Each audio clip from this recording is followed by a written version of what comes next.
Haya shama akkam jirtan fata tutorial kam jirtan nagaa jecha har'a akkuma yeroo darbe hojjetaa turre Sene 2017 exam question part 1 fi part 2 yeroo darbe qabannee dhiyaannee turre isiniif lakkisnee turre har'a immoo part 3 qabadeen dhiyaadhee jira. Fata tutorial coursilee examii especially management, business management fi business administration student idhaaf kaniif qopheessee isin dhiyeessaa jiru qorumsa bara 2017 akka Ethiopian calendaritti part 1 part 2 hojjennee turre har'a part 3 qabadhee dhufeen jira. Osoo karaa part 3 gaafii ittiin darbin dura namoonni video keenya daawwatan especially irra caala VPN bantanii ilaaltan haalaan nu gammachiisa. Akkasumallee irra caalaan keessan subscribe osoo hin goone like osoo hin goone daawwachaa jirtanii algoritmiin YouTube nutti nu gargaaraa jira. Kanaaf subscribe godhaa. Channelli kun coursilee especially management wajjin qabatu kan irratti hojjennu sanaafuu hiriyoota keessan biraan gaadha share godhaa like godhaa. Okay, kallattumaan karaa gaafii yoo dabarre part 1 fi part 2 keessatti gaafilee 60 takka ol hojjennee turre har'a part 3 keessatti gaafii 62ffaa irraa kan eegallu ta'a. Okay, gaafii 62ffaa Mr. Abebe is a manager of Gold Water Company. Mr. Abebe is a manager of Gold Water Company and he is concerned on achieving high production efficiency and wide distribution by assuming consumer are primarily interested in product availability and low price. Which philosophy is used by Mr. Abebe? A. The production concept. B. Holistic concept. C. Marketing concept. D. Production concept. Gaafichi maal jedha? Ababaan kaampaanii bishaan gold keessatti manaajera. Gaafa immoo manaajera Ababaan ta'e achitti jechuun wanni inni irratti xiyyeeffatu gaafa yeroo isaa yeroo inni manaajerummaa irra jiru sanitti wanni inni irratti xiyyeeffate akka hojjettoonni isaa godhu irra caala irratti kastaamaroonni jechuun kastaamaroonni isaa maamiloonni isaa wanni isaan barbaadan bishaan gold water kana keessatti jechuun efficiency isaatii fi qacool wide distribution isaatii efficiency isaa irratti akkasumallee gatiin inni ittiin gurguramullee gabbu'aa ta'uu isaa irratti xiyyeeffatu. Kanaafuu kana eegate wanni inni irratti xiyyeeffatu production concept tamije. Kanaafuu concept marketing kamije. Kanaafuu philosophy inni hordofu production concept dhaan jechuudha. Production concept jechuun kaampaaniin tokko focus wanni inni irra godhu oomisha isaa san bakka iyyuutti argamsiisu tokko oomisha isaa san bakka iyyuu qaqqabsiisu akkasumallee bifa sirrii ta'een efficiency ta'een oomishu akkasumallee oomishni onni oomishamu garuu bakka iyyuutti argamuu fi gatii gabbu'aadhaan warroota kaan caala kaan hojii gisee wal bira compare goonu gatii low price ta'uu isaa jechuudha. Kanaafuu filosoofiin inni hordofaa jiru filosoofiin isaa production concept ta'aa jechuudha. Okay, production concept jechuun oldest marketing management philosophy jiran keessaa isa oldest dha. It is sold that consumer it is sold that customer will favor products that are available and highly affordable. Kanaafuu wanni inni customerii wanni inni favor godhu wanni inni barbaadu production concept keessatti productiin san oomishni san argamuu fi akkasumallee high affordability isaa jechuudha. Pricing isaa baay'ee gabbu'aa ta'uu isaa irratti xiyyeeffate jechuudha. Kanaafuu the management should focus on what improving production distribution efficiency. Kanaafuu warri managementiin achirra jiru maal irratti xiyyeeffatan customer fadhiin customer available productiin san available ta'u akkasumallee affordable ta'udha. Eega fadhiin customer primary focusing customer eega kana ta'e garuu managerri maal irratti yookaan production manageroonni maal irra focus godhuu qaban jennaan focusing on what oomisha san sirriitti oomishu akkasumallee distribution efficiency illee godhu. Distribution efficiency jechuun bakka iyyuu qaqqabsiisu jechuudha haala qubsaatiin.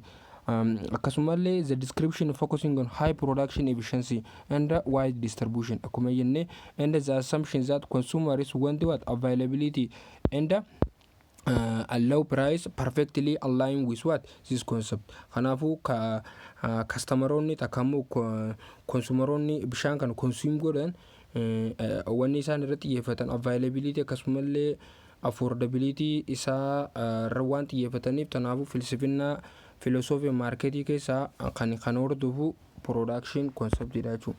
Okay. Gaafii lammaffaatti yoo dabarre gaafii 63ffaa irratti yoo kan dhufnu taate assume that project enterprise equity preference and debt in proportion of 0.6, 0.3, 0.1 respectively. If the component of cost of equity preference and debt are 15%, 60, 30 and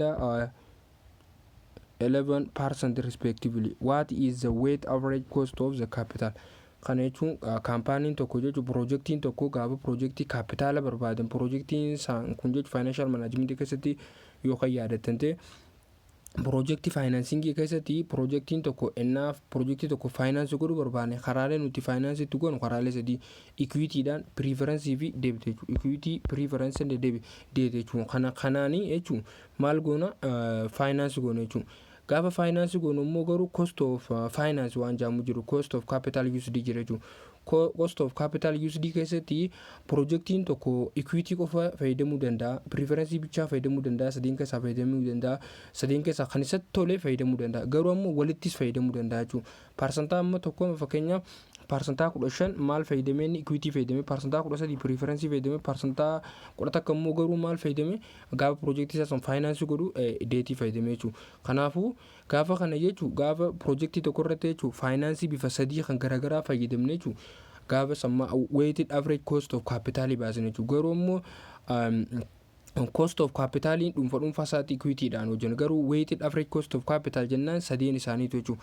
Kanaafuu gaafa calculate goonu weighted average cost of capital isaa jechuudha. A maal jaa 13.9% dha jaa, B 14.9% dha jaa, C 13% jaa, D 14% dha jaa.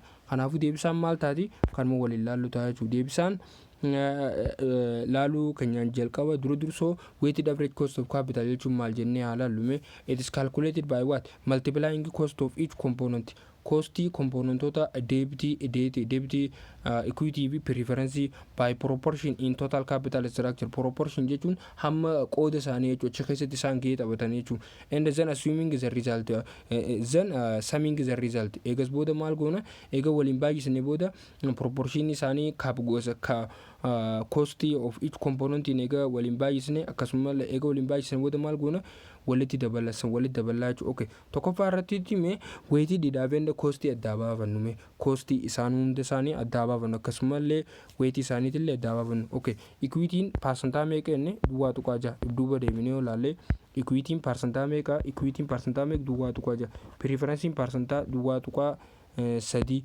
akkasumallee debt'n meeqa percentage duwwaa tuqaa takka jechuudha. Okay, kanaafuu weightiin meeqa duwwaa tuqaa jaha yoo ta'e costiin isaa 15 jechuudha. Kanaafuu 15% yookaan ammoo gizeenii fi dhibbaa fi meeqa ta'a duwwaa tuqaa takka 5 jechuudha. Preference illee kunnooti weight debt illee kunnooti eega identify goonu weight isaaniitii fi cost isaanii inni lammaffaadhaa wanni nuti goonu calculate goonu jechuudha. Calculate gaafa goonu formulaan isaa gaafa laallu weight of equity times cost of equity plus the net weight of preference times cost of preference plus weight of debt times cost of debt jechuudha. Isaan sadeenuu tokko tokkotti waliin baay'isnee walitti daane jechuudha. Amma fakkeenyaaf weight of equity times cost of equity gaafa waliin baay'isnee duwwaa tuqaa jaha baay'isuu duwwaa tuqaa takka 5 waan harkanneessan meeqa jechuudha duwwaa tuqaa 9 ida'uu duwwaa tuqaa 9 ida'uu duwwaa tuqaa 9 ida'uun jedha. Akkasumallee weighted of preference times cost of preference jechuun duwwaa tuqaa 3 baay'isuu duwwaa tuqaa takka 3 gaafa waliin baay'isuu duwwaa tuqaa 3 duwwaa 3 kan jalqabaa duwwaa tuqaa 9 kan lammaffaadha weighted of preference and cost of preference gaafa waliin baay'isuu duwwaa tuqaa 9 akkasumallee weighted of debt fi cost of debt gaafa waliin baay'isuu duwwaa tuqaa takka jechuudha. Isaan kana sadeen eegaan asirratti eegaa waliin baay'isa sadammoo walitti dabalachuu sam goonu jechuudha. Walitti gaafa daballu weighted average cost of capital meeqa dhufa duwwaa tuqaa takka 4 nu dhufa jechuudha. Duwwaa tuqaa takka 4 or percentage 14% nu dhufa jechuudha karaa biraatiin. Kanaafuu deebisaan keenya maal taati 14% D taati jechuudha. Bifa kanaanii hojjennaa jechuudha. Okay, gaafin 64ffaa of the following which one is importance of motivation kanneen armaan gadii keessaa barbaachisummaa motivationii isa kamii A. Resistance to organizational change. B. High employee turnover. C. Low level of performance. D. Increased organizational image. Increased organizational image. Kana jechuun amma fakkeenyaaf yoo fudhan resistance to organizational change motivation yoo jiraate jijjiirama organization keessa dhufu irratti dhiibbaa resist godhuu danda'a namni tokko. Kanaafuu importansummaati isaatii miti jechuun resisting kun godhu jechuun accept godhan malee. Akkasumallee B maal jaa high employee turnover jaa employee hojjetaan tokko hojii dhiisee amma hojii dhiisuun ni guddataa jaa gaafa motivation kunis hin ta'u. C low level of performance gahumsi hojjetaa sanii hojii inni irratti inni gahumsaan hojii san sirriitti hojjechuudha yoo motivation jiraate gabbu'aadhaa je. Kanaafuu sadeenuu maal jechuun nooti jechuudha. Kanaaf importansummaa motivation kanaafuu motivation yoo jiraate organization keessatti organizational image illee maal ta'uu danda'a guddachuu danda'a jechuudha. Kana jennaan motivate taatee hojii kee innaa hojjetu organization keessatti hojii keessan jechuun motivation guddaa qabatu dhaabbata keessan keessatti motivation karaa lamaan dhufa intrinsic and extrinsic motivation jennaan. Intrinsic motivation jechuun hojjetaan tokko achi keessa jiru jechuun birrii barbaadu osoo hin ta'in hojii sanannaa hojjetu gammachuu isaa kannite jechuun hunda caala zaatis intrinsic. Extrinsic ammoo gaafa hojii sana hojjetu mindaa dabalachuuf ammallee guddina promotion argachuuf kanaan kan hojjetu yoo ta'e jechuudha. Kanaafuu lamaanuu haa ta'u garuu motivation organization keessa jiraate tanaan organization san jechuun image organization sanii maal hin dabalaa jechuudha. Kanaafuu deebisaan maal taati D ta'a jechuudha. Okay, motivation is a key driver of positive organizational outcome. A key driver jechuun waan keessa drive nu godhu jechuun nu sochoosu takkamoo nu akka nuti waan goonu keessa dhibbaan godhu jechuudha. Positive organizational outcome keessatti okay. Motivated workforce jechuun humni workforce humni achi keessa hojjetu tokko kan motivated ta'e jechuun is more productive. Oomisha keessatti maali productive isaa baay'ee guddaa jechuudha. Akkasumallee provide better customer service. Akkasumallee motivated workforce achi keessa motivated taanaan akkasumallee tajaajilli isaan customer kanneenillee maal jechuudha gaariidha jechuudha. Akkasumallee higher moral jechuudha. Moraalillee guddoo qabu jechuudha. Akkasumallee this lead to positive reputation in market. Kana jechuun maqaa gaarii reputation isaa bira kaampaanichaa jechuudha marketii keessatti fide jechuudha. Which is help to increase organizational image. Kana jechuun organizational image takkaammoo waa'ee brandii organization sanii kan gargaaraa jechuudha. Kanaafuu other option A, B, C, D hundinuu negative consequence dha malee positive miti jechuudha. Kanaafuu A, B, C fi D A, B fi C lack of motivation dha malee or motivation outcome miti jechuudha. Kanaafuu deebisaan D ta'a jechuudha. Okay. Gaafii 65ffaa bira gize gaafa dhufnu is dash is the process of dividing a target market into the smaller more precisely defined group of consumers or organization who have common needs. Kana jechuun process gaafa jechuun gabaa keenya oomisha tokko kaampaaniin tokko karaa gabaa isaa baasu targetii market isaa adda baafate jechuun. Kana jechuun target marketiin isaa wanni namni serve godhu smaller jechuun baay'ee xiqqoo and more precisely defined group of customer hamma tokko jechuun kaniif keessa namoota irraa adda ba'an bifa precise ta'e jechuun. Akkasumallee organization who have common needs jechuun warri targetii san ta'e tokko haala uummanni san jechuun gaafa targetii marketii hedduu qabaachuu dandeenya. Kanneen keessaa tokko filachuu dandeenya jechuudha. Yoo kaniif asitti A inni asitti B inni asitti C inni kana D inni yoo kanin A filadhu taate jechuudha. Yoo kanin A filadhu taate organization A kana keessa targetiin kiyya warra as keessa jiru namoota waa xiqqoo ta'e abbootii qabeenyaa ta'uu danda'a, ijoollee umrii amma 18 olii ta'uu danda'a, shamarra ta'uu danda'a, dhiira ta'uu danda'a. Anyhow akkaataa inni oomishuu barbaadee dhaabbatee target marketii A gaan godhadhe warri A keessa jiru kun ammallee more defined group of consumeroota waa'ee amala isaanii beekna. Akkasumallee warri keessa jiru guutuutti maal jechuun amalli fadhiin isaaniitii fi haalli isaan waatti bitatanutti zasseema jechuun komaandirsii qaban jechuudha. Kanaafuu gaafana kana keessa taargeetii adda qoodadhee keessatti hirmaadhe irra xiyyeeffadhe jechuun kanneen keessa piroosesni kun piroosesa maalii jedhamaa jira taargeet maarketii keessa market concentration jira, B product position jira, C market segmentation jira, D ammoo target market jira. Kanaafuu itti yaada maal ta'a deebisaan okay. Market segmentation qoqqooduu jechuun akkaataa fadhii kastamariitiin akkaataa oomisha nuti oomishnuutiin umriillee ta'u akkaatuma kaampaaniin poolisii inni qabu jechuun inni itti taargeetti filatu keessaa jechuun warra taargeetii san keessa jiru fadhiin isaanii wal fakkaataa gisee ta'e. Kanaafuu jechuun akkaataa nuti ittiin gabaa bakka bakkatti jechuun taargeetii keenya adda addaan qoqqoodannu market segmentation jennaan jechuun. Market segmentation is a core to bu'uura to marketing process.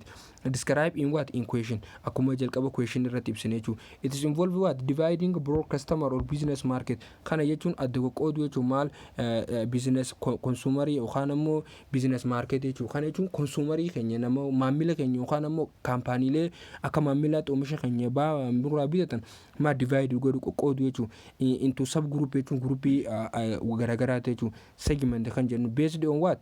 Shared character, needs and behaviors. Kana jechuun akkaataa amala isaaniitiin akkaataa fedhii isaaniitiin akkasumallee behavior jechuun amala isaaniitiin gisee qoqqoodnu jechuudha. Fakkeenyaaf warri oomisha bifa baajiitiin takkaama bakka takka jilmaan nurraa bitan bakka takka yoo qoodan akkasumallee warri chirchaaroon riteelii nurraa bitan maal bakka takka yoo qodan akkasumallee warri fedhii isaanii jechuun yeroo takka takka qofamu jiru bakka takka yoo hafinu taate bifa kanaan adda adda qoqqoodnee yoo tokko oomishnu taate zaati segmentation jechuun this is allow more effective and efficient marketing. Kana jechuun haala gaariin akka nuti oomishnu akkasumallee effective haala ta'een akka nuti oomishnu maal nu gargaaruu danda'a jechuudha. Market segmentation target market jechuun ammoo kan diirratti argamu subsequent step of selecting one or more segment in focus on.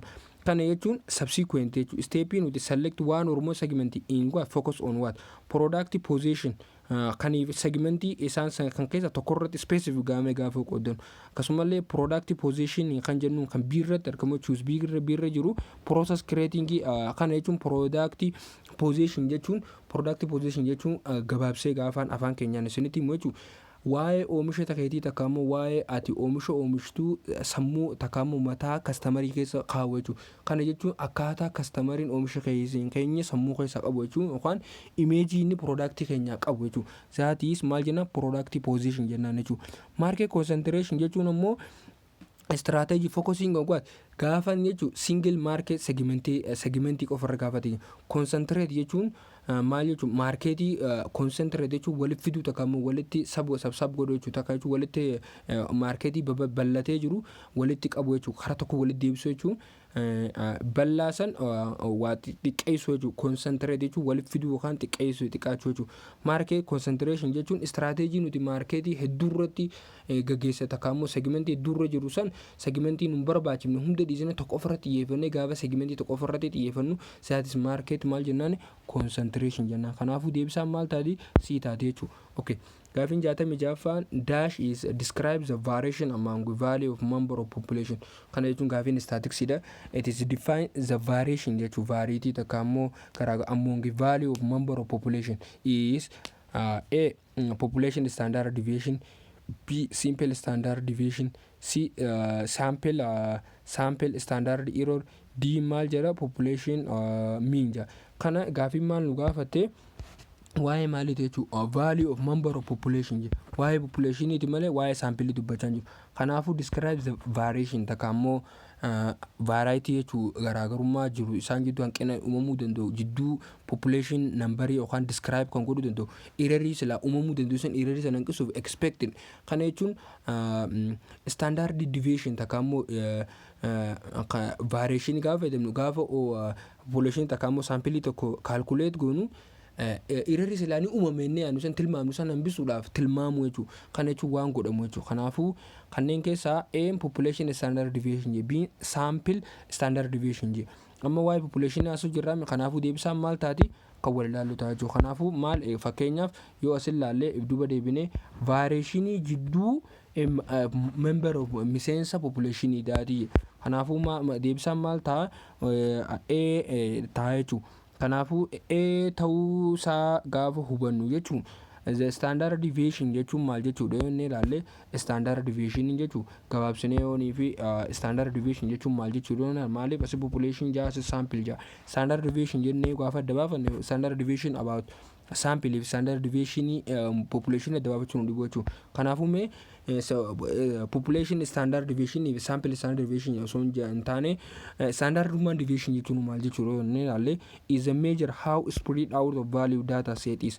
Measure kan nuti goonu akkaataa spread out of value keenya data set tokko akkasumallee when this when this measure is calculated gaafa jechu standard deviation nuti jechu value data kenya set gonu gaafa calculate gonu using every member of an entire group jechuun group san keessa kan jiru akka sample fudhannee qofa osoo hin taane every member miseensa group sanii jechu kan population is called population standard deviation jenna.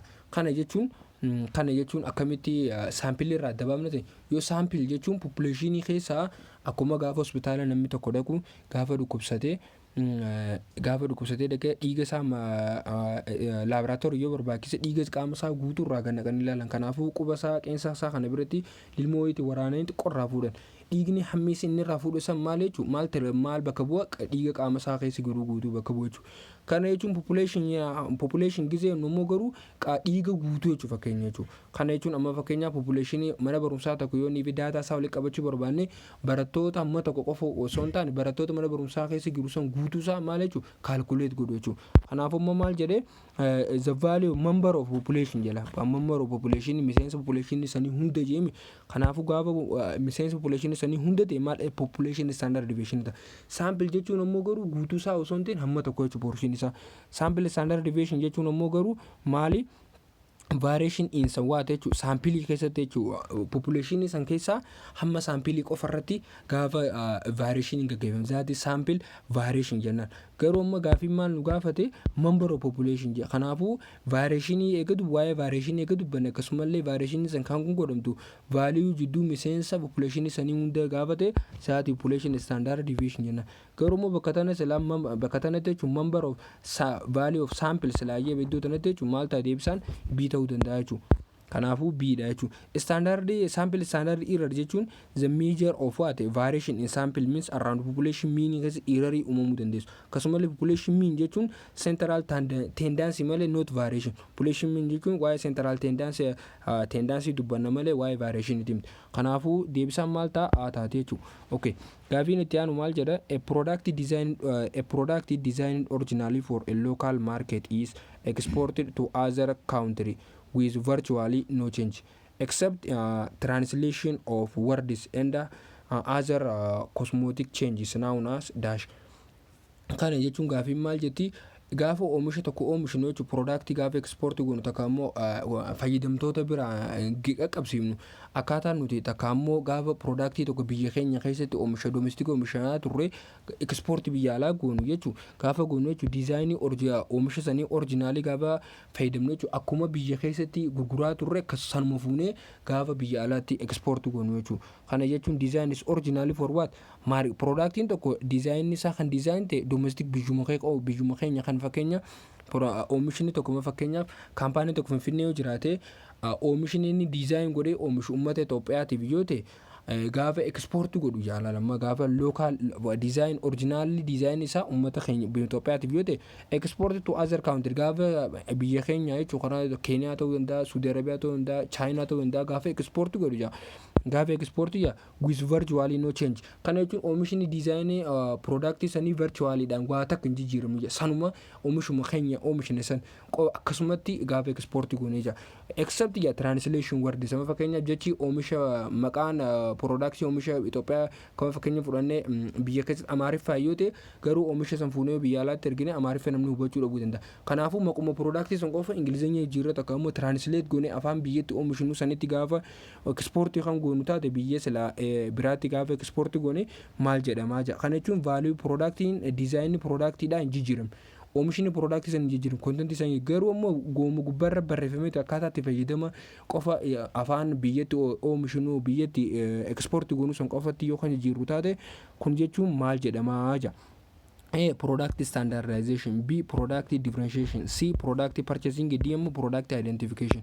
Kanaafuu maal jennaani product standardization jenna. Kana jechuun operation management keessatti baratu kana akkasuma product standardization jechuun international marketing strategy jechuun gaafa domestic dha gara international export godhu where gaafa company tokko jechuun offer the same product jechuun gaafa company tokko wal fakkaataa jechuun maal oomisha wal fakkaataa biyya keessaas biyya alaatis gaafa inni fi expo oomishu jechuun kana jechuun wiswaat jechuun minimal change jechuun jijjiiramee yoo jiraatellee warduma takkaammoo translation qofa yoo jijjiirame minimal change qofa yoo jiraate gaafa san maal jennaani jennaan product standardization jennaan.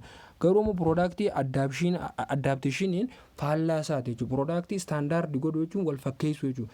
Product standardization gaafa jennu immoo garuu akkaataa fadhii maamila Keeniyaa jiru Itoophiyaa jiru tokko miti. Oomisha tokko eega Finfinneetti oomishnu taate fadhiin diizaayinii fi fadhiin maamila Itoophiyaa jiru kan biyya biraa jiru garagara waan ta'eef Itoophiyaafis kophaa oomishinee gaafa ekspoortii goonu immoo fadhii uummata sanii adda baafannee uummata biyyatti ekspoortii goonuu isaan saniif waan ta'a gaafa addaabti goonuu ofitti ekspoortii goone gaafa san maal jennaan product adaptation jennaan. Kanaafuu deebisaan maal taati taatee jechuudha.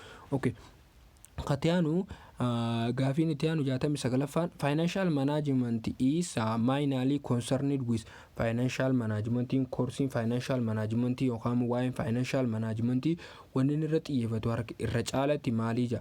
A. Profit maximization. B. All aspect of acquiring and utilizing financial resource for what? Firm activity.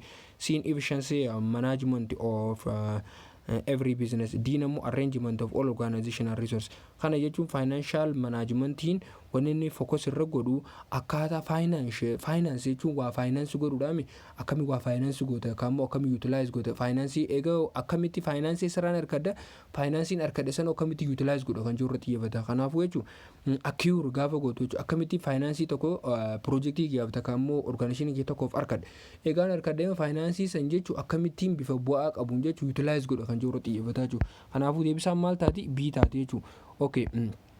Financial management is specific business function jechuudha. Akka specific business function ka furone it is a what responsibility isa to plan godhu jechuudha. Maal finance akkasumallee accrue plan for akkasumallee accrue akkamitti finance arkan akkasumallee use of the firm financial resource arkate kana firmin akkamitti fayyadama kan jiru or capital kan to achieve goal isaa kaayyoo isaa bira ga'u galma isaa bira ga'uudhaaf. Kanaafuu akkamittiin plan goote jechuudha. Akkamittiin arkadha plan for what? Plan ni goone ni karoorfanne jechuudha. Maaliif karoorfanne? Accrue, how to accrue and how to use of this finance and financial resources kana jechuudha. Akkasumallee it is what encompass of decision about what? Raising capital. Kana jechuun capital ifumaafuu nama godhu jechuudha. Finance nama godhu kan spending capital raising capital garuma raising capital jechuun financing. Akkasumallee spending capital jechuun immoo waa'ee baasii baasuu jechuudha. Kana jechuun waa'ee investment jechuudha. Ifumaafuu invest godhuu danda'a jechuudha. Maal kan namni invest godhe finance godhuu qofa osoo hin ta'in kaampaaniin tokko ifumaafuu invest godhuu danda'a. Akkasumallee managing day to day finance jechuudha. Kana jechuun guyyaadhaan waan hojii nuti waa'ee finance irratti hojjennu manage kan godhu. Kana jechuun working capital jechuudha. Kana jechuun waa'ee kanaatii irratti kan xiyyeeffatu. Kun walumaa gala maal jenna financial management jenna. Profit maximization illee numa qaba garuu immoo as mainly concern irratti godhu jechuudha. It is a goal. Financial management keessa goaliin isaa goalii profit maximization is goal masaati.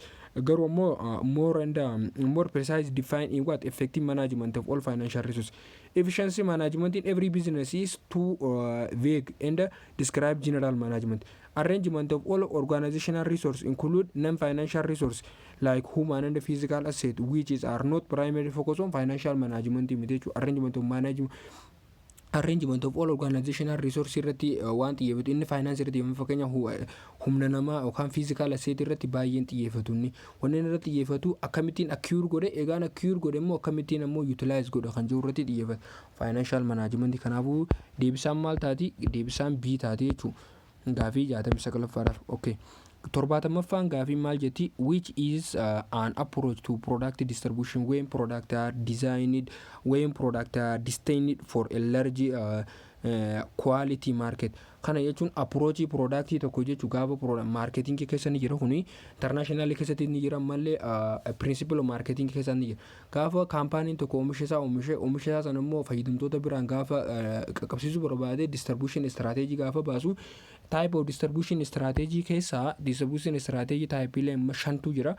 Sanneen keessaa approachin isaa keessaa jechuun kanneen chuusii keessa nu argaman kanneen armaan gadii keessa jiran keessaa gaafa productiin tokko jechuun when product is what destined large quality market dhaaf jechuun large quantity market dhaaf gaafa dhiyeessuu barbaadu type of market distribution strategy kan fayyadamnaa jira. A maal jaa mass distribution jaa, B maal jaa specific distribution jaa, C exclusive distribution, D ammoo selective distribution jaa. Kanaafuu large quantity market jenna mass jechuun wali qabdee dummeessee bakka takka godhu jechuudha. Kanaafuu mass maal distribution jennaan jechuudha. Deebisaan maal taate A taate. Okay, kana jechuun the question asked distribution strategy for product targeting a large or broad market dhaafi jechuudha. Gaafiin waliin nu gaafate. In this definition garuu ammoo market distribution is also known as intensive distribution jechuun dandeenya. Karaa biraatiin maqaa biraa qaba jechuudha. Mass distribution jechuun akkuma asitti maqaa inclusive distribution kan selective distribution jenne, mass distribution jechuun ammallee karaa biraatiin maqaan isaa maal jennaan intensive yookaan haalaan jechuudha distribution jechuun. Maali wanni inni irra focus godhu type of strategy kuni the goal is to what the place of product is money outlet as possible as to achieve maximum market coverage and customer convenience bira gahuudhaaf hamma si danda'ame bakka sanitti gaafa inni cover godhu kan consumer convenience dhaaf maximum product kaniif irratti xiyyeeffatu focus godhu jechuudha. Exclusive distribution ammoo kaniif sirratti argamu faallaa mass distribution ita. Kana jechuun limited outlet qofa irratti out jechuun bakka murtaawaa ta'e qofa malee oomishni kun bakka iyyuu hin argamu. Kanaaf achi qofatti gaafa murtaawaa gaafa dhiyaatu jechuudha. Kan iddoo san qofa gaafa distribute godhan jechuudha. Akkasumallee selective distribution ammoo dirra kan argamu moderate jechuudha. Inni jechuun selective distribution jechuudha. Outletiin isaa maal specific criteria fayyadamee garuu ammoo irra moderate isaan lamaan jechuudha. Hamma tokko jiddu galeessa kan ta'e jechuudha. Kanaafuu gaafa ammoo garuu targetii marketii keenyaa large quantity market yoo ta'e that is market distribution yookaan ammoo intensive distribution ta'a jechuudha. Okay, 71ffaan gaafiin from the following choice one is indicate any difficulty and a challenging situation, real or artificial solution for which require reflective thinking is dash. Kana jechuun waa'ee researchiiti. For following choice kanneen armaan gadii keessaa tokko indicate kan agarsiisu any difficulty waan rakkisu yookaan ammoo challenging situation haala ulfaataa keessatti jechuun real yookaan dhugaatuu hunda artificial solution of which requires reflective thinking. Kana jechuun situation challenge kanaaf jechuun solution real dhugaatii yookaan ammoo bifa artificialitiin ta'ellee kan nurratti thinking bifa reflect godhuuf kan nu gargaaru isa kamii and scientific study being hypothesis testing sin ammoo research problem din ammoo research method. Kanaafuu choice indicate kan godhu kan jechuun challenge situation keessatti kan gaafa reflect ittiin godhu dandeenyu kanneen armaan gadii keessaa isa kan immoo laallu ta'a jechuudha. Kana jechuun especially by the way yoo duuba kallaa yoo research method jechuun akkaataa nan research itti hojjedhu jechuudha. Tooftaa kamitti akkaan hojjedhu specific study jechuun gaafa research san hojjedhu jechuudha. Specific ta'e waan takki qofarra gaafa hojjedhu. Hypothesis testing ammoo daataan argadhe kana daataan kun valid moo invalid moo accept moo rejecting godha kan jedhu gaafaan jechuun calculate godhu jechuudha. Dhuma isaa irratti waan argadhe kana. Kanaafuu maal jennaani inni immoo garuu indicate kan agarsiisu jechuudha. Ittiin kagarsiifnu challenge matakkaa kan itti ibsinu. Kanaafuu research gaafa jalqaba duruu qopheessinu jechuudha. Rakkoorraa kan challenge yookaan ammoo problemii barbaanne jechuudha. Kanaafuu maal jennaani research problem jennaan jechuudha. Research problemiin wanni inni godhu maal clear godhe specific godhe statement abaatu what area of concern waan nuti irratti xiyyeeffannee hojjennu san condition haala san improved fooyyeessuuf difficulty haala nuti ulfaatuun that need to what eliminated kan nuti jechuudha furmaata fiduu barbaannu takka ammoo rakkoosa eliminate irraa godhu. Kanaafuu maal jennaan research problemii taate jechuudha. Okay, gaafin 72ffaa an internal and external factor kana jechuun rakkoo keessoo yookaan ammoo rakkoo jechuun dhiibbaa waan dhiibbaa keessaa yookaan dhiibbaa alaa that influence an organization market activities is known as dash. Kana jechuun keessoo dhiibbaan keessaa illee akkasumallee alaa illee je influence organizational market activity kana jechuun dhiibbaa kan gochuu danda'u maal haala sochii market organization tokko gabaa isaa irratti godhuu danda'u takka ammoo gabaa haala sochii businessii inni jechuun oomisha isaa gaafa oomishee karaa gabaa dhiyeessu dhiibbaa keessaatiif dhiibbaa alaa isarratti dhiibbaa qabu influence kan godhuu danda'u je kanneen maal jennaanii je maal jaa marketing mixia. Marketing mixiin waa'ee 4P jechuudha. Kana jechuun marketing mixiin waa'ee 4P jechuudha. Akkasumallee marketing conceptiin waa'ee kan gaafii yeroo jalqaba irratti ilaalle paartii kana waa'ee marketing concept, production concept, ammallee selling concept holistic concept jenneen san akkasumallee marketing processiin ammoo garuu akkaataa branding positionii targeting jechuudha. Kanaafuu marketing environmentiin ammoo internal and external jechuudha. Kana jechuun haala gabaa environment jechuudha. Dhiibbaa keessootiif dhiibbaa alaa bakka iddoo nuti dambaafannu jechuudha. Kanaafuu maal ta'a deebisaan maal taati marketing environment jechuudha. Kana jechuun dhiibbaa keessaan waa'ee alaa waa'ee internal and external waa'ee factory dubbannaa waa'ee environment jechuudha. Kanaafuu marketing environment jechuudha. Marketing environment consist kan of keessa qabatu maali jechuudha. Wanneen of keessa qaban internal and external actor jechuudha. Actoroota dhiibbaa godhuu danda'an keessoo yookaan alaas yookaan force that affect company ability to engage akkaataa company tokko engage itti godhu itti hirmaatu akka ammoo waan takka keessatti itti gocha tokko raawwatu yookaan ammoo succeed in marketing activity ammallee milkaa'u yookaan ammoo kufuufillee maal aktara jechuudha company tokko irra dhiibbaa qabu jechuudha. Marketing mix jechuun ammoo waa'ee 4P tiin jira. Kana jechuun waa'ee 4P jechuun tokkoffaan price yoo ta'e akkasumallee place akkasumallee promotion fi product jechuudha. Waa'ee kanaati jechuudha waa'ee marketing mix. Kanaafuu wanni inni irra xiyyeeffatu waa'ee internal external factory taanaan kanaafuu deebisaan maal taati biitaati jechuudha.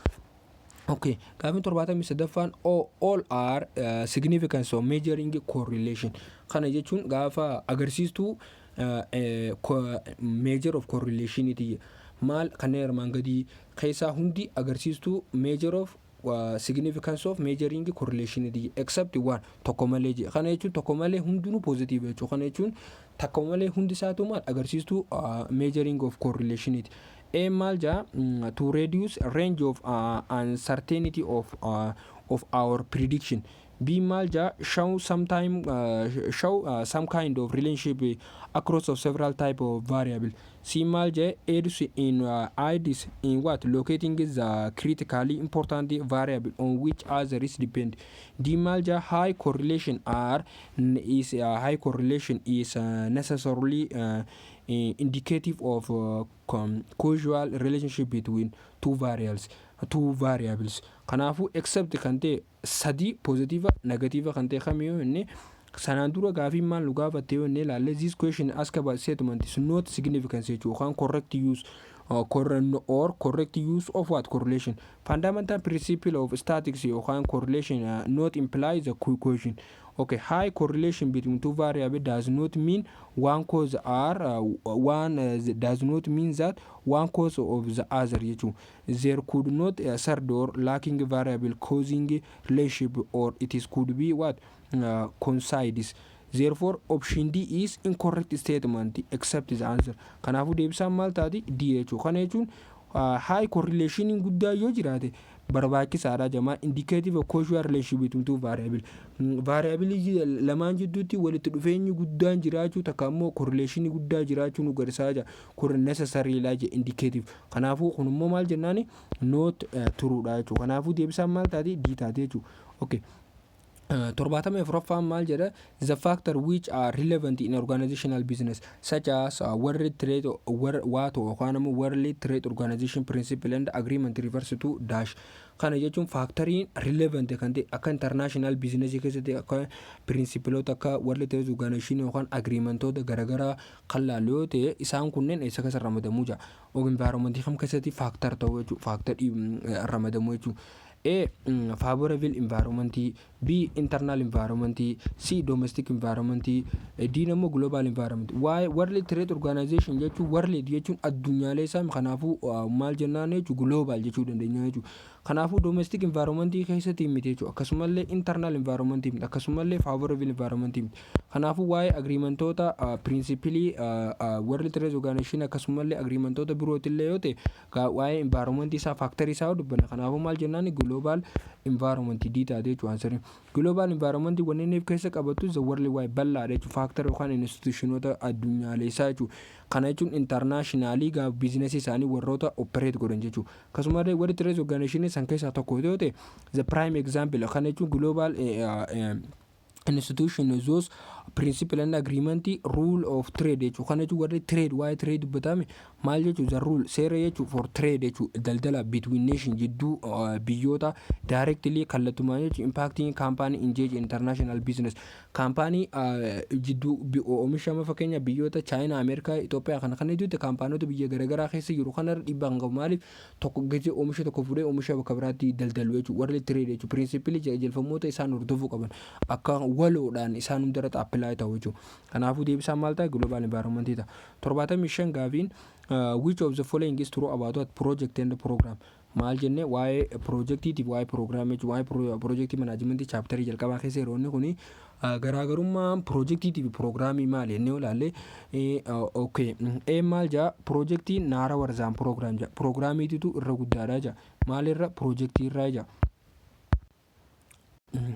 programiin maal naara warra xiqqaadha jaa sorry naara warjaa irra xiqqaa zaan program kanaafuu programiin maal jechuudha irra guddaa eenyuuti jechuudha projectiitii jaa in scope maal jechuudha hamma scoopii isaatiin akkasumallee it can have program as well as component jaa B maal jaa projection cost and the time waa'ee projectii tokko cost isaatiif time isaa for projectis is or than what program kana jechuun costiif time projectii tokko projectioniin gaafa projectii gootu jechuun projection gaafa goonu costiif time projectii keenya irra qallaali irra isa jechuun nama salphata maal programii irra jechuun programii tokkoof costii fi time isaa projectii godhuurra kan projectii yoo goone irra salphataa jira. C maal jaa projectii specific and detail waa projectiin tokko specific akkasumallee detail while akkasumallee maal programiin ammoo garuu comprehensive and in general it is kana jechuun programiin kanneen hunda of keessa qabata akkasumallee ka waliigalaatti jira. D maal jaa programiis narrower kana jechuun programiin maal jee programiin narrower than project kana jechuun faallaa eete jechuudha. Programiin narrower than project kanaafuu projectii turre guddaa maa eenyuuti jechuudha programiiti jechuudha. In scope ita kana project as component kanaafuu deebisaan maal taate turuu kan ta'e isa kamii A fi B fi C fi D keessaa turuu kan ta'e isa kamii jechuudha. Kanaafuu deebisaan likkiin jechuudha C jechuudha. Kana jechuun projectiin waa'ee programiin ufumaafuu projectii of keessaa qaba jechuudha. Kanaafuu amma fakkeenya gabaabaa tokko fudhadhee yoon kan isinitti himu taate kan isinitti himu taate project gisee jennu akkaataa saayinsii projectii manaajimentiin gaafa buildingii tokko floorii tokko ijaarru yookaan fooqii tokko yookaan ammoo gamoo tokko ijaarru istiraatejii isaa jalqabarraa kaanee hamma dhumaatti jechuudha. Programii maal of keessa qaba? Nama qalama dibu, nama ibsaa galchuu danda'u, nama hulaa gaxamsu, nama daawwitii galchuu, nama qoffaara gochuu, konkolaataa akkamiitiin, guyyaa akkamiitiin kana hunda jechuudha waan achi keessatti hojjetamu isaan hunda tokko isaatiin kan of keessa qabu zaatis program jechuudha. Waa'ee waan takkaa nuti hojjennu jalaa kaasee immoo gubbaatti waa hunda of keessa qabatu waa zaatis program. Garuu immoo projectiin immoo specific jechuudha. Kanneen keessaa temporary endeavor in specific defined goal and detailed plan wayitiin kan nuti amma fakkeenya achi keessa gaafa hojjennu jechuudha. Specific goonee adda baafannee amma fakkeenya projectiin kan jalqaba building qofa xumuruu yoo ta'e building qofa irratti xiyyeeffannee jechuudha. Kana jechuun ibsaa galchuu, qalama dibuu, katambarrii yookaan barriin akkamitti akka gaxamu kana kan of keessatti nuun galchuu jechuudha. Specific kan ta'e jechuudha. Isaan womoo hojjennu san keessaa takka qofa irra gaafa xiyyeeffannee jechuudha. Zaatis maal jennaan jechuudha project jennaan. Akkasumallee projectiin tokko specific ammallee yeroon isaatillee taayimiin isaatillee adda baatu. Kanaaf projectii tokko ni eegalla yerootti projectiin yerootti jalqabamuu qaba yerootti xumuramuu qaba jechuudha. Zaatis project jennaan. Kanaafuu specific jechuudha ammallee akkasumallee detail well programmiin ammoo garuu of keessa kan qabatu jechuudha. Kanaafuu deebisaan maal taati? Sii taate jechuudha. Operaatamii jaa which of the following is not assumption of linear programming model? Operation research keessatti chaaptarii jalqabaatti na fakkaata I think dangoruu baadhee iddoo garaagarummaa qaba. Operation research keessatti waa'ee linear programming ilaallee turre faataa tutorial irratti illee hojjedheen turre akkasuma waa'ee assumption isaa gaafa laallu yoo yaadatten ta'e assumptioniin isaa kanneen armaan gadii keessaa assumptionoota hedduu jira. Amma asirratti akka gaafii kanarra dhaabbanne assumptionii laallee turre san keessa assumption isaa kan hin ta'in isa kamii A continuity B ammoo non negativity C ammoo A continuity B non negativity C negativity D ammoo proportionality. Kanaafuu not assumption jedhame assumption proportionality ni jirti linear programming keessa ni jirti. Kanaafuu maal jechuun negativity hin jirtu jechuun non negativity jira jechuudha. Kanaafuu isinirraa akka waliin qabne jechuudha. Kana proportionality gaafa jedhu isinirratti akka shawu. Kanaafuu non negative jedhee asitti immoo negative yoo jedhe ifumaafuu asitti wanta godhe jechuudha. Kanaafuu non negativity jirama negativity hin jirtu jechuudha. Kanaafuu deebisaan maal taate sii taate jechuudha. Kanaafuu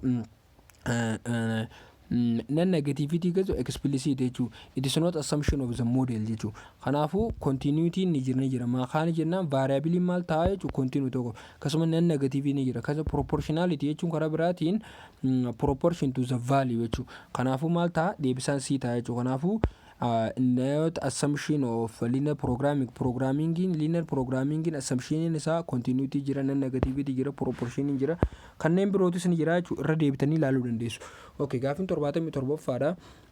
Which of the following is correct regarding the difference between goal and objective? Kana jechuun goolii fi waa'ee roga goolii yookaan objective gaafa laallu regarding isaatiin jechuun garaagarummaa jidduu goolii fi objective gisee laallu correct kan ta'e isa kamii je.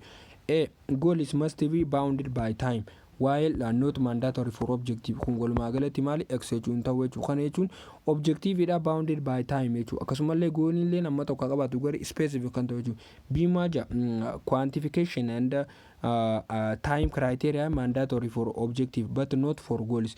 C maja quantification are mandatory for goals while option for what objective. D maja an objective can have 2 or more goals but for what given period of time. Kanaafu correct kan ta'e isa kamii yoo inni management keessatti ni jira, waa'ee marketing keessatti ni jira, yookaan ammoo korsiilee marketing keessatti barachuu dandeessu. Akkasuma irra caalama waa'ee management keessa jira korsiin kuni waa'ee goolii fi objective kanii fi adda baasnu. In management and planning gaafa waan takka manage goonu yookaan ammoo plan goonu the term is these terms are often distinguished by the specificity. Kana jechuun gaafa waa akkaataa management yookaan ammoo akkaataa planiitiinu gaafa termoota kana yookaan goal yookaan objective goonu gaafa specific goone adda baasna jechuudha. Goaliin maal jechuudha isa bal'aadha. Akkasumallee primarily waa jechuudha waa'ee outcome irratti yaabata. It is a general statement so aim and it is often not easily measurable or time bounded. Kanaafuu salphatti time illee qabaatu malee time salpha predict taatu sonteen hin beekamne yeroo itti fufaa fuula dura kaayyoo keenya jechuudha. Guyyuu itti fuftu jechuudha. Akkasumallee not easy measurable jechuudha. Salphatti kan nuti measure godhuun hin danda'amu jechuudha. General statement kaayyoon isaa jechuudha. Fakkeenyaaf fudhannee it is a become a leader in industry. Fakkeenyaaf ati barataa yoo taate industry tokko keessatti kaayyoon gooliin kan kee leaderii ta'udha. Kanaafu become a leader in industry keessa yoom akka ta'u yommuu hin beektu garuu yeroo wayii takka ta'uu ni danda'a jettee tilmaamte. That is maal goal jennaan jechuudha. An objective gaafa ta'u immoo garuu specific waggaa lamaan irraa yookaan waggaa sadeen irraa industry tokko keessatti manaajera ta'uu qabu yoo ta'e that is specific ta'e jira jechuudha. Akkasumallee measurable jechuudha. Ni steppiin ati itti fudhatu yookaan maal godhuu qabda maal akka godhuu qabda jechuudha gochuudhaaf achieve goolii keessan bira gahuudhaaf jechuudha. Gaafa specific goonu maal jennaan objective jennaan. Objective is quantifiable akkasumallee clear frame of the effective jechuudha. Therefore option B is correct jechuudha. Qualification time bounding mandatory jechuudha objective dhaaf. Garuu immoo goolii fi miti jechuudha. Kanaafuu deebisaan maal taati? Deebisaan gaafii tanaa maal taati? Qualification is mandatory for goals while optional for what? While option for objective but qualification time criteria mandatory for objective but not for goal. Kanaafuu deebisaan maal taati? B taati. C wajjin isin walitti hin fakkaatin jechuudha. Option for objective mandatory for goal jedhalasitti not mandatory for goal mandatory for objective jechuudha. Kanaafuu deebisaan maal taati? B taati jechuudha. Okay, 78 gaafiin which of the following is correct about what behavioral approach in information system. Management information system keessatti injira waa'ee behavior approachota chapterii jalqabaa keessa na fakkaata. Waa'ee approachota behaviorii management information system keessaa behaviorota behavioral approach technical managerial approach ni hedduu type of approachota kanneenii fi kanneen biroo hedduu jira. Type of approach garuu immoo kan concept Itoophiyaa fi Itoophiyaa University Itoophiyaa keessatti baratamu keessaa tokko waa'ee behavioral approachiti. Behavioral approach gaafa dubbannu jechuudha waa'ee information system keessatti waa'ee isaa turuu yookaan immoo correct turuu yookaan correct kan ta'e sakamii kan hirmaan gadii keessa waaja wanni irratti xiyyeeffatu mathematically based on model to study information system. Waa'ee information system gaafa qorachuu barbaannu waa'ee mathematics yookaan calculation irratti xiyyeeffannee meejor goonaa jira. Being it is emphasized with physical technology and formal capability of system. siin waa'ee fiizikaal teekinooloojii tokko qaamaan argamu yookaan ammoo kaappaabilitii sisteemaa irratti xiyyeeffataa jira. siin what concerning on changing in attitude management organizational policy din it is ignore issue like strategy business integration in design and implementation waa'ee behavioral approach jennaan waa'ee behaviorii namaa yookaan ammoo siistama achi keessa jiru. kanaafuu deebisaan keenya maal taate siidha taate jechuudha yookaan maal diizaayinoota altituudii namoota achi keessa jiru yookaan siistamaa jijjiirree akkamitti akka hojjennu jechuudha. kana jechuun technical approach jira isarra addoonni isa godhu behavioral approach nan technical jechuudha. kana jechuun waan technicaltiin ala waa'ee how to laal include maal jaa like strategic integration system design implementation kana osoo hin ta'in focus wanneen irra godhu individual yookaan group yookaan organization jechuudha. attitude fi wanta saatil akkasumallee integration illee guutuu akka takkatti xiyyeeffata. garuu ammoo A fi B jechuun wanneen focus godhu describe technical approach jechuudha. kana jechuun waa'ee fakkeenya physical technology yookaan ammoo physical capability yookaan ammoo mathematical based kan ta'e waa'ee teknikiiti malee waa'ee behaviouriiti miti jechuudha. kanaafuu technical approach jechuudha. kanaafuu technical approachin especially waa'ee modeelii yookaan physical capability organization tokko irratti sistema tokko irratti xiyyeeffata jechuudha. diinisiin correct behavioral approachin specific address issue like strategic integration yookaan implementation. kanaafuu deebisaan maal taati sii taate jechuudha. Okay, torbaatami sagalaffaan gaafiin which of the following is not critical concern in implementing international promotion program. gaafa promotion jechuun principally osoo hin taane international marketing chapterii gama dhumaa keessatti yoo yaadatan promotional strategy jira jechuudha. international market tokko isa gaafa international market tokko isa oomisha kee export godhu barbaaddu waa'ee oomisha keetii sanii promote godhaaf barbaaddu strategy ittiin promote godhuu jira. kanneen keessaa not critical wantoota nuti focus irratti xiyyeeffannee nuti ittiin gaafa international export goonu jechuudha. oomisha keenya gaafa international export goonu jechuudha. promote gaafa goonu jechuudha. wantoota nuti ilaallu jira. kanneen armaan gadii keessaa tokko not concern waan nuti irratti xiyyeeffannee kan ta'e isa kamii A maal jaa a method of determining resource implication kun immoo determine ta'uu qaba.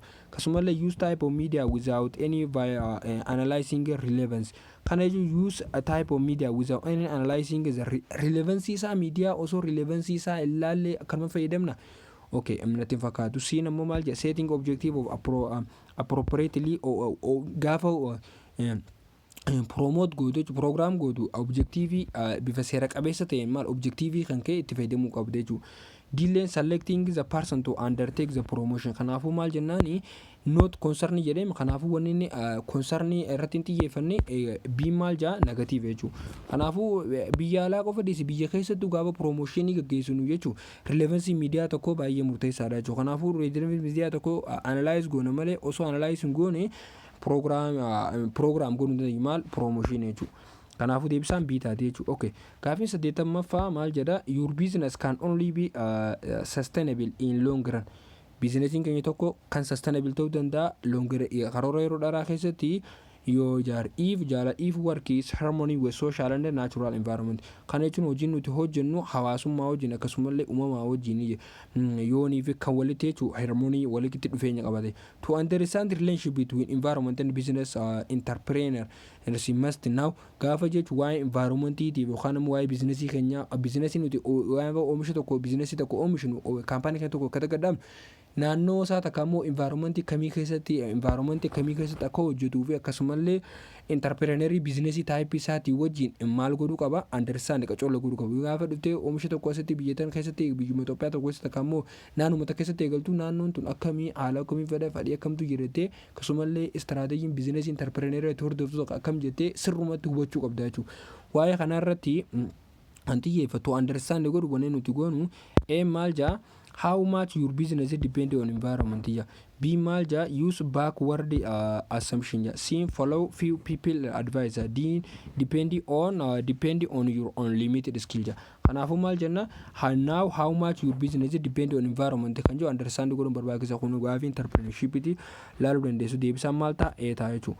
okay 81ffaa maal jaa which of the following statement show difference between good and service. kana jechuun operational research operational management keesseera waa'ee operation management keessatti chapterii gama jalqabaa keessatti argama waa'ee gaafa garaagarummaa serviisiitiif yookaan immoo gudii gaafa tajaajila oomishnu maal jaa service have low consumer interaction kana jechuun gaafa service kan nu tuqaan namoota wajjin service kan nu gabbu'aadha jaa while good are high consumer interaction jaa kana jechuun customer interaction in qabuja lawidha ja haidha ja mal goodin service nammo garu gabbu'aadha ja kanaafu exita faallaa jechuun kana jechuun faallaan service dhaatu hai ama fakkeenyaaf mana rifeensaa tokko yoo kan qabaannu taate mana rifeensaa service garuu immoo faafrikaan tokko bishaan oomishu tokko immoo garuu gudii oomishaa jennu kanaafuu tajaajilli amma fakkeenyaaf kamii irramee konsuumari takamoo walitti dhufeenyi maamila keessanii faana maamila keessan faana osoo walitti hin dhufne hojjechuu kan hin danda'amne sakam service kanaafuu jechuun nama tokko rifeensaa muroo namni dhufuu qaba jechuudha kanaafuu customer interaction hedduu jiru hoteela saa ta'u jechuudha waan fadhaatu garuu immoo gudii ammoo garuu amma fayyama fakkeenya maashina automate mogooneetu osoo harki namaan xuune konsuumari hojii osoo walitti dhufeenya hin qabne oomishni haska macarrasha anga fayyadamaa bira geessuu dandeenya jechuudha gudii jechuudha kanaafuu maal taati deebisaan ta'u jechuudha kanaafuu maal ta'a high customer interaction kan jiru service irra malee gudii irraa miti jechuudha bimaal ja service operation is subject to low variety to input the manufacturing good din unlike good service are oriented seeing jechuudha dimaal ja service are usually tangible while good are intangible ja kana hamma kanaafuu deebisaan maal taati sunu asirratti salphata daawwachuu dandeenya fakkeenyaaf waa'ee tangibility fi intangible gisee jennu tangible jechuun oomishin tokko oomishu harkaan qabachuu danda'u jechuudha fakkeenyaaf bilbila kan gokan harkaan qabachuu nan danda'a wanta product kana jechuudha garuu immoo service yoo fakkeenya kaardii bilbila keessanii yoo bittan tajaajilli isin argattan san amee ijaan isin mul'achuu danda'u garuu immoo service jennaan jechuudha wantoota akkasii tangible jechuun waan harkaan qabatamuu danda'u intangible jechuun immoo wantoota harkaan hin qabatamne jechuudha kanaafuu gudiin maal tangible service immoo intangible kanaafuu diinni ta'a hin ta'u jechuudha kanaafuu deebisaan maal taati kallattumaan maal ta'a siita akkamii sabbiimaan taane jenna service operation subject to low variability of input ma akkamit variability of input in low something high variability of input jechuudha low variability of input yoo ta'ellee manufacturing good yookaan gudii irratti malee service irratti miti jechuudha kanaafuu deebisa allaa good servicing act oriented deedha malee action oriented deemta kanaafuu service gagoogizee waa hojjetu maamila kee faana walitti dhufteeti waa hojjettaa jechuudha kanaafuu deebisaan maal ta'a sii taate jechuudha servicing intangible akkasumallee lake check why as a reason correct it is opposite service typically high consumer interaction kan qabu customer interaction guddaa kan qabu yookaan immoo consumer interaction guddaa kan qabu eenyu service dha malee maal jechuudha gudii miti jechuudha kanaafuu isin dubbisuu dandeessu kun asitti akkasumallee pdf isaa telegraama fataa tutorial irra isiniif hin kaachee argachuu dandeessu okay gaafin 82ffaa maal jetti the future value of 1100 compound at rate of 6% annually after 10 years is dash kana jechuun future value is meeqa ta'a waa'ee kana jechuun financial management keessa yeroo inni kuni mathematics for finance management business keessatti isin arkitu bakka hedduutti jira waa'ee future value present value kan jechuun time value money minami wantoonni kanneen jechuudha kanaaf amma gaafii maal nu gaafate present value yeroo ammaa kan compound qarshii kuma takkaa fi dhibba takka yoo farka qaba future value isaa waggaa 10 booda meeqa ta'aadha kanaafuu future value jedhan future value formulaan isaa maal ta'a present value baay'isuu takka ida'uu r jechuun maal jechuudha annual rate jechuudha baay'isuu inni gubbaarratti maal goona inni n jechuun rate ammanni waggaa turu jechuudha kana goona jechuudha kanaafuu isuma kana kallattiifinne iddoo kana keenya kanaafuu yoo kalaallu taate deebisaa ilaaluu keenyaan dura formulaa isaa eegaa kana fudhanne present value keenya kuma takkaa dhibba takka garuu rating kan duwwaa tuqaa ja'a garuu immoo number of year waggaa ja'a kan duwwaa tuqaa ja'an kana duwwaa 6% kana gaafa lakkoofsa jiru duwwaa tuqaa duwwaa ja'a jechuudha gaafa dhibbaaf jiru kanaaf goona jechuudha kanaaf future value bifa kanaan goona kana lamaan gisee walitti daballee takka ida'uu duwwaa tuqaa duwwaa ja'a jechuun kanaafuu takka tuqaa duwwaa ja'a ta'a jechuudha isa kana ta'a jechuudha kanaafuu maal goona 10 irraa jechuudha gaafa san maal ta'a meeqa gaafa waliin baay'isnu kana lamaan maal ta'a 1960 1969 ta'a jechuudha calculationiin kun kallattumaan maal nu fida deebisaa kamirra jiru nu fida eerra jiru nu fida biirra jiru sorry deebisaa bii godhuu qabdu asitti 1969 isa kana iddoo kanatti maal naa gootu iddoo kanatti bii naa godhaashi aansariin keenya maal taati biidha jechuudha kanaafuu aansariis maali kun asitti hojjedhe achi dongoraa ture bii ta'a jechuudha aansariin deebisaan maal taati bii taati jechuudha kanaafuu iddoo kanatti bii gootu jechuudha aansarii bifa kanaan hojjettu jechuudha. Okay, gaaffiin 83ffaa which one is controllable general factor influencing plant location for all type of organization. Kunis operation management keessa jira. Gaaffiin kuni waa'ee operation management keessatti baratu gaafa operation mana kaampaaniin tokko installation isaa geessu tokko oomisha tokko oomishu oomisha isaa sanii plant location isaa gaafa filatu jechuudha. Plant location all type of organization isaatiif kan isa factor isa godhu influence plant location all type of organization is available. A proximity to the market, B community to attitude, C government policy, D climate condition. Kanaafu controllable general factor iddoo tokko jechuudha. Oomisha amma fakkeenya kaampaanii tokko yoon inni gadhaa barbaade gaafa gabaarraa fageesseeti moo gaba dhiyaadheeti moo kan jiru jira jechuudha haala hedduu. Kanaafu proximity to market baay'ee murteessa jechuudha. Kanaafu bakki nuti ittiin kaampaanii keenya isaan ijaaru tokko ammoo gadhaabnu gabaarraa fagaachuun qabu jechuudha. Yoo danda'ame hundaa'uun karaa gabaa siquudhaaf yaaluu danda'u qabna jechuudha. Maaliif jennaan dhiyeessii oomisha keenyaati irratti baay'ee faayidaa qaba waan ta'eef distribution cost hedduu nu baasuu danda'u. Amma fakkeenyaaf fadhiin maamila oomisha nuti fayyadamnu yoo nuti Finfinnee akka ta'u taate Finfinnee jiran taate garuu immoo bakkee nuti itti oomishnu Ogaadeen yookaan Somaalee yoo ta'e achi as qaqqabsiisuun yeroo hedduu humna nu fudhachuu danda'a jechuudha. Baasii guddaa billee ibsaaduu danda'a. Kanaafuu maal goone proximity to the market baay'ee murteessaadha jechuudha. Kanaafuu deebisaan maal taate proximity to the market taate jechuudha. Gaaffiin 84ffaan pattern of behavior that leader use influence PM employees to achieve organizational goals refers to as dash.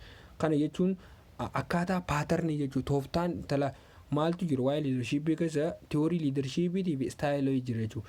Waa'ee style gisee dubban waa'ee pattern jechuudha. Akkaataa hoogganaan tokko ittiin hojjetaa isaa hoogganu takka immoo akkaataan liideriin tokko followeroota isaa ittiin influence godhuu danda'u jechuudha. Kana jechuun amala ni fayyadamu, tooftaan ni fayyadamu, gochan ni godhu, pattern wayiiti jechuudha. Theory jechuun ammoo godhu akkuma walii galaatti waa'uma definition type of leadership gosa charismatic jedhamu, democratic jedhamu, laissez-faire jedhamu, type of leadership illee hedduu jiraame behavioral jedhamu, social type of leadership illee hedduu jiru san keessaa leadership jira san keessaa sanii jechuun sanii waa'ee sanii jechuun define godhee theory isaa qofa ibsa jechuudha. Waa'ee theory of leadership ammoo garuu kanneen nuti la influence maal jedha pattern of the behavior je waa'ee pattern nu gaafachaa jira. Kanaafuu maal jechuun leadership style jechuudha. Kana jechuun leaderiin tokko la pattern leaderiin tokko fayyadamee jira akkaataa leaderiin tokko fayyadamee jira. Pattern jechuun akkaataa yoo fudhanne amala akkaataa liideriin tokko fayyadamee jira itti fayyadamee yuusuudhu influence dhiibbaa godhu jira hojjetaa isaa irratti jechuudha. Kanaafuu akkaataa waa'ee akkaataa gisee dubbatamaa leadership style jechuudha. Leadership jechuun ammoo akkuma walii galaatti maal jechuudha process of influencing others jechuudha. Akkaataa nuti namoota biraa dhiibbaatti goonu note isa pattern. Garuu ammoo leadership style ammoo pattern. Theory ammoo garuu framework walii gala waa'ee theory leadership jechuudha. Management ammoo garuu waa'ee function jechuudha. Function of planning, organizing and waa'ee controlling. Kanaafuu gaafii 84ffaan deebisaan maal taati B taati jechuudha. The end of part 3 da end of part 3 da end of part 3 da ammoo nuti laalle part 3 xumurree jirra. Yeroo taanu yoo nuti mijjatee rabbi jedhee part 4 kan laallu ta'a. Akkasumallee gaafilee moodeliilee hedduu jira kan yuunivarsiitiilee garaagaraa hedduu jira. Isa san kan waliin laallu ta'a. Fataa tutorial subscribe gochuun dagatinaadha. Please waan daawwataniif galatoomaadha. Hiriyoota keessan biraan share like gochuun dagatinaadha. Akkasumallee powerpointii kana jechuun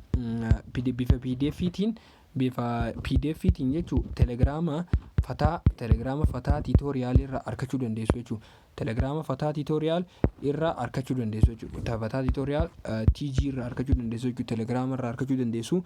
Telegram fataa tutorial linki isaa asirraa argachuu dandeessu. Kanaafuu join gootanii achi waan isin irra kamirratti isin hojjennu yookaan gaafii understand isiniif hin galin akkasumallee gaafilee birootillee achirraa argachuu dandeessu. Kanaaf galatooma arraaf nagaattiin isin hin jaa nagaatti.